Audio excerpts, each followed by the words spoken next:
On continue notre série d'introductions sur Webflow et Wiz.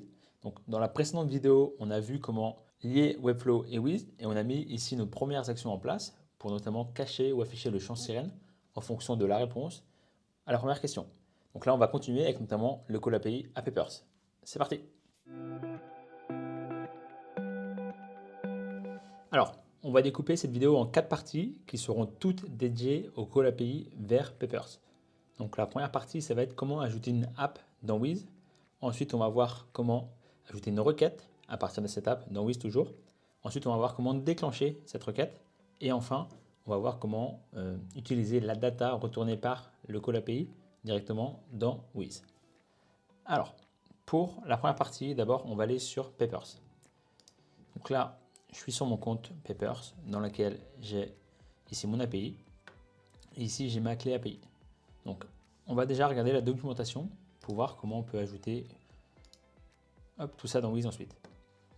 Alors, donc là, si on regarde la doc, ils nous disent que l'URL d'accès à l'API, c'est api.peppers.fr/v2. Donc ça va être en fin de compte notre app dans Wiz. Et ensuite, on regarde ici, on a un certain nombre de chemins, ce qu'on va aussi appeler des endpoints. Donc là, on voit typiquement entreprise, là on a association, là on a recherche, etc. Donc nous, on va se consacrer aux entreprises. Donc on va rester sur ce chemin-là. Et ensuite, on voit qu'il y a plusieurs paramètres d'URL qu'il va falloir donner à Peppers pour pouvoir récupérer de la donnée. Donc le premier, c'est le token API. Donc, hop, c'est la clé API que j'ai ici. Et ensuite, il y a un certain nombre d'éléments qu'on peut passer. Nous, on va se consacrer aux sirènes. Et donc ça, à droite, ce qu'on voit, c'est un exemple en fin de compte de la donnée que va nous retourner Peppers. Donc on voit ici le sirène, le nom d'entreprise, la dénomination, etc., le code NAF. Donc il y a un certain nombre d'infos qui sont retournées par Peppers. Et donc on va mettre ça en place dans Wiz. Donc la première partie, c'est ajouter une app. Donc pour ça, je vais sélectionner ici l'URL que je vais copier. Je vais dans Wiz et ici je fais dans My Apps, je vais faire Add App. Je vais l'appeler Peppers. Et ensuite, on va pouvoir choisir parmi 3 choix pour l'instant d'app. Donc soit Firebase, Supabase ou une API REST. Donc une API REST, c'est les API les plus classiques, disons. Et donc c'est là où je vais pouvoir ajouter mon URL. Donc comme pour les actions, il va falloir que je mette return en mot-clé. Et ensuite, entre guillemets, je mets mon URL. Donc voilà comment on ajoute une app, tout simplement. Maintenant, il va falloir qu'on ajoute une requête. Donc pour ça, on va aller dans cet onglet-là, qui est très lié en fin de compte à l'onglet des apps. On va faire Add Request. On va appeler Peppers, par exemple, tout court, ou Peppers. On pourra créer un dossier dans lequel on ne va pas le créer parce qu'on n'a qu'une seule requête. On va choisir une app. Donc c'est pour ça qu'on l'a ajouté en amont, c'est qu'on va pouvoir ici, dans ce panel-là, choisir les apps précédemment ajoutées. Donc là, je fais Peppers, et ici, j'ai un certain nombre d'éléments à remplir. Donc l'endpoint, comme je disais tout à l'heure, c'est le chemin. Donc quand je regarde la doc de Peppers, on voit ici que c'est /entreprise. Donc je vais directement mettre dans Wiz le chemin. Donc je vais mettre return /entreprise. Comme ça. Ensuite, il y a la méthode. Donc pour la méthode, il y a 2 grandes méthodes qui sont le get et le post. Il y en a d'autres, mais c'est les 2 principales. Donc le get, c'est pour récupérer de la donnée et le post, c'est pour envoyer de la donnée. Dans notre cas, on veut bien récupérer de la donnée depuis Peppers. Donc pour ça, et on voit bien ici, on va choisir la méthode get. Donc dans Wiz, je prends get. Donc là, on voit les autres méthodes disponibles. Je prends get et ensuite, on va mettre nos paramètres d'URL. Donc, c'est tous ces éléments ici. Donc le premier paramètre, et en fin de compte même le seul obligatoire, c'est l'API token. Donc là, je vais dans Wiz, j'ajoute un élément. Donc la clé, c'est API token, et la valeur, ça va être ma clé API, que je peux venir copier depuis mon espace Peppers. Je fais copier, je colle, et voilà. Donc là, je pourrais faire un call, on peut le faire direct, mais on va avoir aucune donnée. Là, si je fais play, donc ils me disent que la requête est mal formulée. Pourquoi? Parce qu'en fin de compte, je n'ai pas d'éléments donc là, de sirène ou de sirène associés. Donc là, je vais ajouter un paramètre à ma requête. Donc là, je vais mettre return return et je vais prendre le même, tiens, le même sirène que celui qu'il y a ici, donc de Google. Je le mets ici et donc là on va pouvoir tester la requête. Et voilà, en fin de compte on voit ici quand je fais play que la donnée a bien été retournée. Donc c'est la même, on voit bien ici Google France avec tous les mêmes éléments que ceux qu'on a dans la doc de Papers. Donc en fin de compte, ces deux paramètres d'URL suffisent pour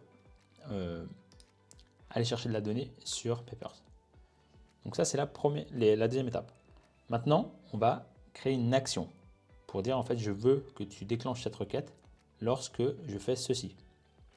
Et donc nous, notre action, on va dire, c'est quand on aurait pu ajouter un bouton pour dire va me chercher la donnée dans Papers.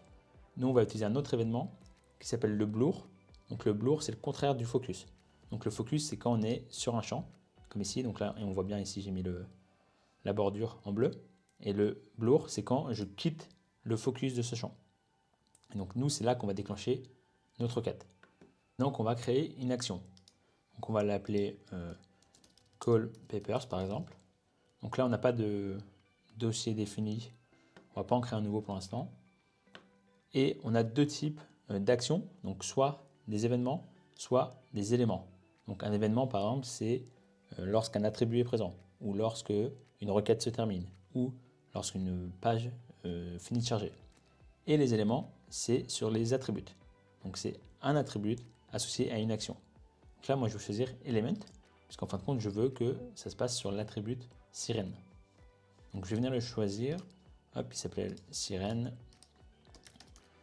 Je sélectionne mon attribut et ensuite je vais définir l'action.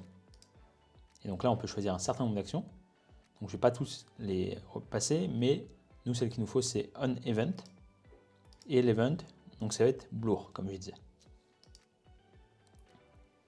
Et l'action, là, on peut choisir un certain nombre d'actions également. Nous, va vouloir faire la requête, en fin de compte, qu'on a construite en amont. Je fais perform request, et là, on vient choisir papers. Et donc là, on va voir si ça fonctionne. Donc je vais mettre ici, hop, et en bas, on va voir si le call API se fait. Donc là, je vais mettre 1, 2, 3, 4. C'est pas important. Et donc là, on voit, ça a tourné et ça nous a bien retourné la donnée depuis Google. Mais là, on a un problème, c'est qu'en fin de compte, peu importe ce que je mets ici, la donnée retournée sera toujours celle liée à Google parce que dans ma requête, j'ai mis le sirène en dur. Or, il faudra venir aller chercher le sirène depuis ce champ-là. Donc ça, c'est le premier problème qu'on a sur notre requête. Et le deuxième, c'est que ici, la clé API, elle est en dur. C'est-à-dire qu'elle est accessible à tout le monde en fin de compte. Or, comme c'est une clé API, on veut qu'elle soit sécurisée et cachée. Donc, on va régler ces deux problèmes. Donc, le premier, c'est cacher la clé API. Donc, pour ça, on va aller ici. Donc, on va aller dans le data store, le même endroit où on peut créer les variables, etc., pour venir créer un secret. Donc, un secret, c'est juste un élément pour cacher une clé API. Donc, je vais l'appeler papers, par exemple. Et donc, la valeur, je vais venir la sauvegarder ici. Et donc là, on va voir qu'elle est cachée. Et donc, il n'y a que moi qui pourra voir cette clé API. Donc, même si je transfère ce projet, la clé API ne sera pas visible par le nouveau propriétaire. Donc là, je vais la sauvegarder. Hop. Et du coup, maintenant, je vais utiliser ce secret dans ma requête. Donc, au lieu de mettre mon API en dur, je vais venir chercher de manière dynamique ma clé API. Donc ici. Donc là, je pourrais à nouveau essayer d'ailleurs ma requête, voir si ça fonctionne. Et donc là, même si j'ai passé ma clé API en secret, ça fonctionne toujours. Néanmoins, j'ai toujours le problème du sirène qui n'est pas dynamique, qui va uniquement chercher celui de Google. Donc pour ça, on va venir chercher là-dedans l'input, en fin de compte, la valeur de l'input sirène. Donc pour ça, je vais dans Général et je vais ici au niveau des input fields. Donc là, on voit bien que j'ai AB, ABB. Donc je vais cliquer dessus. Comme ça viendra chercher de manière dynamique la valeur de ce champ-là. Et donc là, maintenant, imaginons que je laisse ça, je vais au focus, je passe au blur. Donc là, j'ai une erreur parce qu'en fin de compte, ça, c'est pas un sirène valide. Donc si je reprends le sirène de Google, que je le mets ici et que je passe au blur, on va voir que la donnée retournée est correcte. Donc je vais le faire avec mon sirène à moi. Donc là c'est celui-ci. Hop, il faut juste que j'enlève les espaces de mémoire. Et donc là on voit bien URL, Benoît Veillard, etc. Donc il y a toutes les informations qui me concernent. Donc on peut dire que notre call API, donc notre fonction d'aller chercher la valeur, la donnée dans Papers, elle fonctionne. Donc maintenant ce qu'on va faire, c'est pré-remplir les autres champs en fonction de la donnée retournée par l'API. Donc si on se rappelle ici, dans mon schéma, donc il y a le sirène forcément, il y a l'entreprise, donc qui était le nom de l'entreprise, le code NAF, et le nom et l'email. Alors le nom et l'email, on ne l'a pas, je crois, dans Papers, mais en tout cas, on va pouvoir remplir déjà l'entreprise et le code NAF. Donc pour ça, donc là, je vais venir créer une nouvelle action. Donc je vais l'appeler pré-remplir code NAF. Et donc ici, je vais prendre un élément pour venir chercher mon attribut code NAF. Hop, ici. Et là, je vais définir mon action. Donc tout à l'heure, j'ai pris un event. Là, je vais prendre input value. Donc je vais vouloir en fait remplacer la valeur de l'input. Donc pour ça, je vais faire return. Et je vais venir chercher depuis le call API de Papers la valeur du code NAF. Donc là, il faut que je descende. Et voilà, on voit ici data siège code NAF. Donc je prends cet élément-là. Et si je fais play ici, on voit bien, ça retrouve bien le code NAF. Donc je crois que c'est celui que j'avais mis ici. Voilà. Donc la valeur du code NAF est remplie. Donc on va faire pareil pour l'entreprise. Hop. Donc je prends l'attribut entreprise. Et donc là, je ne viens pas chercher code NAF, mais je vais prendre